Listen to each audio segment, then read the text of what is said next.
Quand le Sénégal est en rhume, c'est la Mauritanie qui éternue. Le grand formant vous revient avec un nouvel invité, Hamidou Baba Kane, candidat de la coalition Vivre Ensemble, pour parler bien sûr de la prochaine présidentielle chez nos chers voisins, les Mauritaniens. Monsieur Kane, bonjour. Bonjour. Alors, votre plateforme Vivre Ensemble, c'est un cadre d'échange pour parler de quoi? Eh bien, pour parler de beaucoup de choses, à commencer d'abord par la situation du pays et la situation également des rapports entre les communautés, particulièrement la communauté négro-africaine et l'État. Vous savez, en Mauritanie, nous avons un problème d'oppression de la composante noire du pays, une oppression qui est multiforme. Elle est d'ordre bien sûr politique d'abord, parce que l'État est politique par définition. Elle est également économique, elle est aussi tout aussi culturelle. Donc cette plateforme, elle vise en fait à prendre date avec cette situation de la Mauritanie que nous voulons changer à l'occasion des élections présidentielles. Nous voulons la changer aussi pour tous les Mauritaniens, parce qu'en réalité, le système d'exclusion, le système de marginalisation finit aussi par marginaliser ceux qui marginalisaient eux-mêmes. Et donc par conséquent, nous allons vers un mur. Eh bien, pour éviter cette impasse, nous avons pris à bras le corps la situation pour dire que nous devons organiser ces élections, participer à ces élections et naturellement, nous avons besoin bien sûr de compter dans le pays parce que nous sommes marginalisés. Eh bien, vous savez que la Mauritanie a plusieurs composantes, dont une composante négro-africaine, une composante haratine, ce sont les descendants d'esclaves, qui également subissent une oppression historique et tout cela ne fait pas en tout cas un État. Voilà pourquoi nous avons mis en place en fait une coalition composée de l'ensemble des partis à leadership négro-africain, de l'essentiel de la société civile, les organisations des droits de l'homme à leadership négro-africain, mais également il y a des personnalités indépendantes, religieuses, etc. Et nous tendons la main à toutes les autres également, forces vives du pays, pour que la situation de la Mauritanie puisse également changer dans un sens qui puisse aller vers plus de paix, plus de stabilité, plus de développement. Mais il n'y a ni paix, ni stabilité, ni développement, ni démocratie même, sans unité nationale. Or, la Mauritanie est malade de son unité nationale. Alors, comment vous en êtes arrivé là? Comment vous vous êtes retrouvé à la tête de la coalition Vivre Ensemble? Bon, d'abord, nous sommes dans la vie politique depuis plus de 20 ans. Donc, nous nous connaissons d'abord entre Mauritaniens et nous avons vécu les uns et les autres des expériences parfois heureuses, souvent malheureuses. Et nous sortions des élections législatives et municipales. Et nous avons fait le constat qu'à l'issue de ces élections municipales législatives de septembre 2018, eh bien, l'opposition, globalement, n'avait pas de bons résultats. Et parmi ces mauvais résultats, les pires résultats avaient été obtenus par les partis à leadership négro-africain. On s'est dit qu'il fallait évidemment, on connaît les raisons, parce que d'abord, il y a que nous sommes quelque part, en tout cas, combattus par le système, par l'État, et cela peut se comprendre également, parce que ce n'est pas un système qui voudrait un leadership d'opposition émerger, qui plus est quand il est négro-africain également. Il y a bien sûr aussi la situation des demandes sociales qui sont en fait plus importantes certainement dans notre pays que la demande démocratique.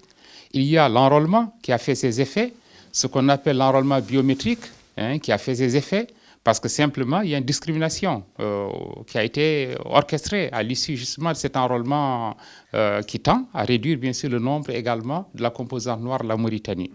Et il y a certainement également d'autres facteurs, probablement nos propres erreurs également. Et en tout cas, ça a sonné comme un réveil par rapport en tout cas à la situation que nous vivions au sortir des dernières élections. Et nous nous sommes dit qu'il faut évidemment que ceux qui partagent à peu près les mêmes valeurs, d'autant plus que nous avons reçu aussi de la part de l'opinion, de la communauté, de la composante négro-africaine en particulier, un signal du genre vous n'êtes pas unis, nous sommes un peu dans l'embarras par rapport à vos candidatures. Mais en réalité, le pouvoir a fait exprès de multiplier les candidatures de partis fantômes, imaginaires, mais qui sont présentés tant et si bien que dans un quartier, on peut avoir 50 listes lors des dernières élections. C'était en fait une grande pagaille. Bon, nous nous sommes dit qu'il faut prendre le taureau par les cornes et nous avons décidé ensemble de marquer en fait cette union à travers bien sûr d'abord un rassemblement comme premier objectif, ce que nous avons fait. Deuxièmement, nous nous sommes dit qu'il nous faut une plateforme, donc un programme. laquelle plateforme pourrait être opposée en fait à un candidat ou pourrait être soutenue ou supportée par notre candidat. Mais la réponse nous est venue de la base, qui nous a dit tout simplement au moment de la sensibilisation, écoutez, nous voulons une candidature interne. Ce que vous dites est une bonne chose. Nous avons des problèmes d'unité nationale, nous avons des problèmes de démocratie, nous avons des problèmes de développement, mais tout ceci, nous voulons que ce soit évidemment porté par un candidat. Et à l'occasion d'une assemblée générale, regroupant bien sûr partis politiques, société civile, personnalités, j'ai été porté comme tête de cette coalition Vivre Ensemble. D'accord. Alors, pourrait-on parler aujourd'hui d'une nouvelle ère qui s'ouvre en Mauritanie avec votre plateforme? À n'en pas douter, je pense que tous les échos que nous avons reçus également montrent clairement que pour la première fois dans l'histoire politique de la Mauritanie, on obtient un si large consensus. Donc c'est incontestablement une nouvelle ère qui s'ouvre. Maintenant, il faudra transformer l'essai. Et la transformation de l'essai se fera à travers, bien sûr, ces élections qui viennent le 22 juin, qui sont programmées pour le 22 juin. La plateforme, en réalité, elle pose les problèmes nationaux. Mais bien sûr que lorsqu'une communauté est victime en tant que communauté, on ne peut pas nous contenter d'une citoyenneté abstraite. Voilà pourquoi la plateforme revient sur la question du partage du pouvoir, du partage des ressources, la question de la cohabitation en Mauritanie entre les différentes communautés et dans les rapports entre les communautés et l'État. Elle évoque également la question culturelle, qui est une sempiternelle question, de même aussi qu'elle apporte des solutions, des propositions de solutions sur la question des terres, parce qu'il y a une expropriation foncière, il y a un esclavage foncier également qui sévit en Mauritanie. Sur toutes ces questions, la plateforme se prononce assez clairement. Alors, aujourd'hui, la Mauritanie cristallise les débats, passionne également les commentaires. On parle souvent d'une démocratie défaillante. Alors, est-ce que la Mauritanie connaît ou bien est en train de connaître un problème de gouvernance ou bien c'est tout un système qu'il faudra aujourd'hui changer? Absolument. C'est un système qu'il faut aujourd'hui changer parce que tout simplement la base du système, c'est un État raciste. Et que par conséquent, il faut changer ce paradigme. Il faut passer d'un État raciste à un État de droit. Il faut passer d'un État raciste à un État démocratique. Donc, ce dont il est question aujourd'hui, c'est de la refondation de la Mauritanie. Et le terme n'est pas suffisamment fort.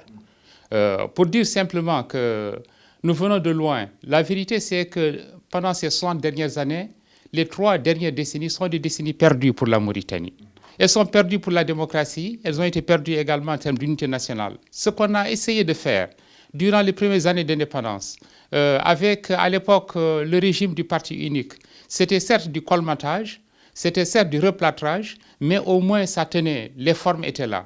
Mais on a cassé tous les verres depuis l'avènement des régimes militaires et particulièrement lors des 2 dernières décennies avec l'avènement du régime de Mao Yaoul Sila Metaya. Et vous connaissez également ce qui s'est passé en Mauritanie. En 1986, les arrestations arbitraires. En 1987, des exécutions. En 1989, les déportations de citoyens mauritaniens au Sénégal, comme on l'a vu, au Mali également. Et en 1990-91, on a atteint le sommet en matière de violation également massive des droits de l'homme. Donc je pense que tout ceci, comme ce sont des plaies qui ne sont pas encore guéries, qui n'ont pas été soignées, tout ceci en fait nous rattrape aujourd'hui. Nous traînons ces questions comme un boulet rouge à nos pieds. Et bien évidemment, c'est bien de refondation qu'il faudrait pour la Mauritanie. Et c'est cela l'intérêt de toutes les communautés mauritaniennes. C'est cela l'intérêt de tous les Mauritaniens. Alors, vous avez évoqué tantôt le problème des questions de droits de l'homme. Est-ce que la Mauritanie est au plus bas en question de droits humains? La Mauritanie a été au fond de la casserole. Et quand on a été au fond, on ne peut peut-être que remonter un peu. Mais on n'a pas réglé les questions fondamentales. Parce que quand on parle de la question de l'unité nationale, il ne s'agit pas seulement de dire d'ailleurs qu'il faut ramener les déportés, le pass humanitaire, il faut indemniser en fait les veuves ou les ayants droit, etc. Mais il faut également se soucier de l'équilibre, des équilibres qui ont été rompus au sein de l'État. Regardez l'armée. Quand on voit l'armée, on se rend compte que dans le commandement, vous n'avez aucun négro africain. Dans le haut commandement, vous n'avez aucun négro africain, par exemple. Les haratines également, c'est une composante tout aussi marginalisée. Peut-être une unité ou deux, par-ci, par-là.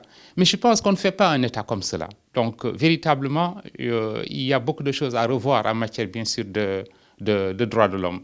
Il y a eu des violations massives, et puis on a fait comme si, avec le recensement également, disons, biométrique, qu'on appelle l'état civil, ça n'a fait que prolonger quelque part la question des violations également des droits de l'homme, parce qu'au moins on sait que beaucoup de Mauritaniens noirs ne disposent pas aujourd'hui de l'état civil. Et cela pose bien sûr un problème. Alors, problème d'exclusion, problème également de cohabitation, vous l'avez souligné. Alors, quelles sont vos propositions, les propositions de la plateforme Vivre Ensemble? La plateforme Vivre Ensemble propose avant tout que les Mauritaniens puissent se parler. Parce qu'en vérité, quand on regarde l'évolution de la Mauritanie, les rapports entre l'État et les communautés, etc., ou entre les communautés elles-mêmes, les Mauritaniens se sont peu parlé. Or, il est temps, évidemment, qu'il y ait des assises. Parce que nous avons raté en 92 les conférences nationales, je dois le dire, en 91, les conférences nationales qui ont émaillé un peu partout en Afrique de l'Ouest, avec dans l'après-Bol. On sortait d'une période où il y avait des violations massives des droits de l'homme et il n'y a pas eu de conférence. On a créé ou concocté une constitution dans des officines secrètes, évidemment sans débat. Le moment est venu, bien sûr, pour nous, la plateforme, au lendemain des élections, de mettre en place des assises nationales. Ça peut être, qu'on l'appelle comme on voudra, ça peut être une conférence nationale, mais en tout cas qu'il y ait un débat entre les forces vives du pays pour essayer de reconstruire en fait l'État mauritanien. Parce que c'est de cela qu'il s'agit. Nous allons droit vers un mur. Alors, la présidentielle, c'est pour le mois de juin. Alors, aujourd'hui, qu'est-ce que vous faites pour un peu rallier cette communauté négro-africaine, comme vous dites, à votre cause en Mauritanie? Bon, je crois que nous avons déjà fait l'essentiel en ce moment. Le reste, bien sûr, c'est qu'il faut consolider ce qui a déjà été fait. Il faut élargir aussi, parce que ce dont nous sommes porteurs, c'est une idée pour toute la Mauritanie d'ailleurs, et c'est l'intérêt de toutes les communautés de la Mauritanie. Mais il est normal que quand on a été victime en tant que communauté, qu'on ne puisse pas, qu'on ne se satisfasse pas tout simplement d'une citoyenneté abstraite. Ce que nous faisons en ce moment, c'est bien sûr la sensibilisation.